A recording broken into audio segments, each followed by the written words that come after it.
Sam Switzer is a lifetime Calgarian, innovative entrepreneur, committed volunteer, and visionary philanthropist. From seizing an opportunity to fund tested and proven community programs to actively seeking changes to legislation that allowed him to hire female bartenders, Sam sees value in every person and commits to helping them see it too. His lifelong support for health and wellness, women, and particularly single mothers, people living with addictions, and for families living in poverty has truly changed our city. We are lucky to live in Sam Switzer's Calgary. He's probably one of the most amazing guys I've ever met. And if you know me, I'm not going to say that if it's not true. You know, he's got a pretty impressive list of accomplishments behind him, and you'd never know it, right?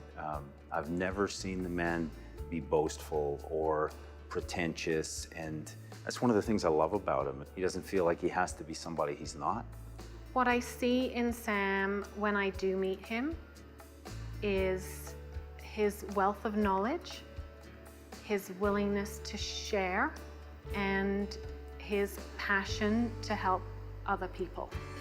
Contributions made from Sam to us have been nothing short of miracles when they've come. His generosity comes in the shape of donations to the YWCA, supporting our programs, and his belief in wanting to see women thrive, wanting them to be empowered, and wanting them to be able to move from that position of dependence to independence in Calgary.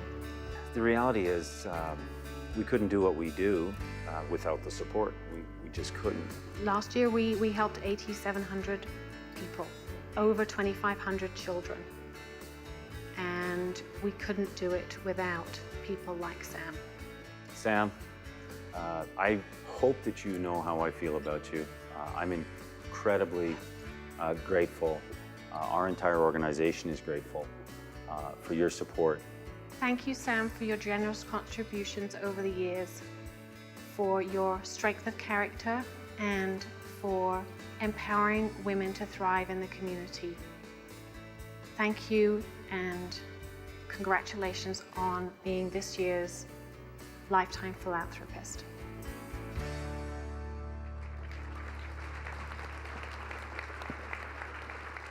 Let's hear it for Sam Switzer, lifetime philanthropist. Thanks. Thank you. Sam, I have to tell you, I spent a lot of time figuring you out, and I did a bunch of research.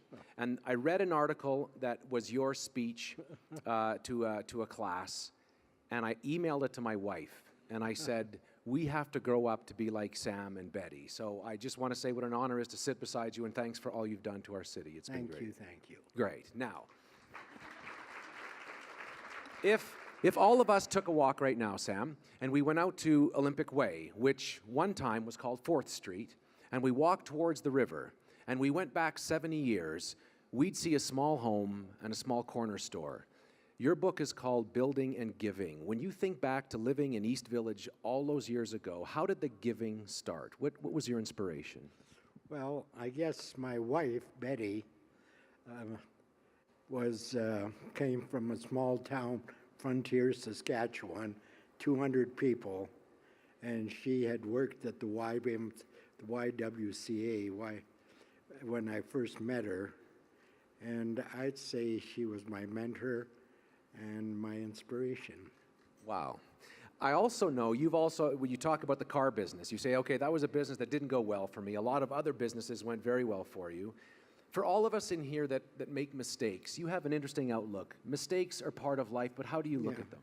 Well, for a person that only had, let's say, a grade 8 education, making mistakes was part of my growing up.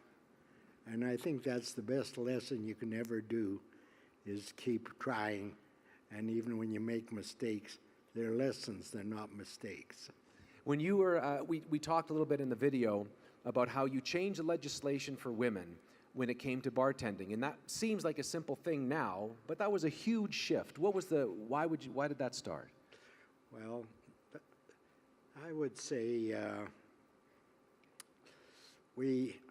I understood that women were having a problem, and I was in the hotel business, and there were all sorts of women that would qualify for work, and the legislation in Alberta actually was anti-women.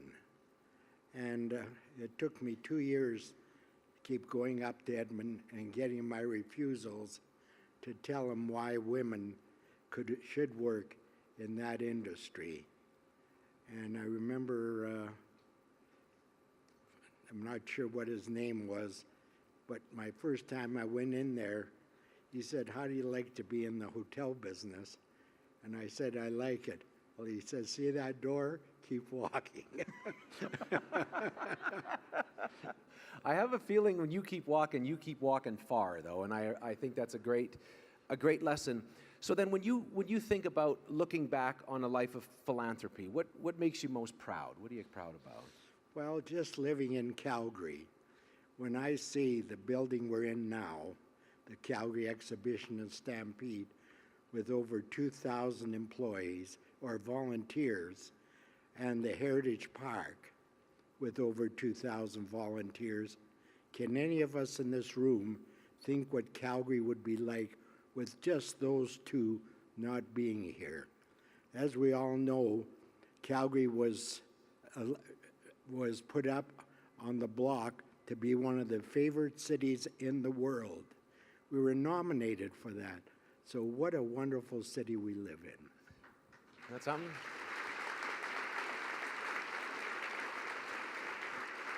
I want to, one more question before we let you go, Sam. I know that your faith is very important to you, your Jewish faith, and I know that for a lot of the folks that we know who are business people in the city, we see them as driven, who are up early, who go hard, who are in bed late, and just make things happen all the time. You talk about the value of spending an hour every morning in prayer. Now, for those of us that are religious, that makes sense, but for some people it's just an hour of silence. But what is the value of being calm and reflective? Well, the meditation that goes with it, and just knowing that, again, I think in the book I read, The Garden of Emunah, which is the garden of God, there's so many blessings we get every day that we don't realize around us. Me sitting with you here today, getting up in the morning, it's all a blessing. So what a way to wake up for an hour and just then spend an hour with God. Isn't that something? I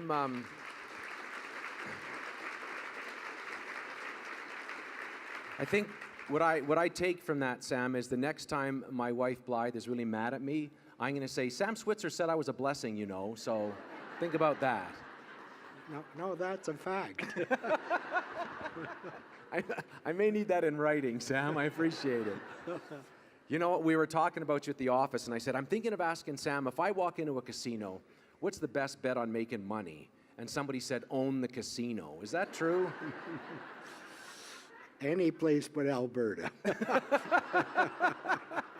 He is one of the people here, and we're going to get to thank him when we thank the group. But just for now, can we please give Sam the recognition he deserves? Sam Switzer, our lifetime philanthropist.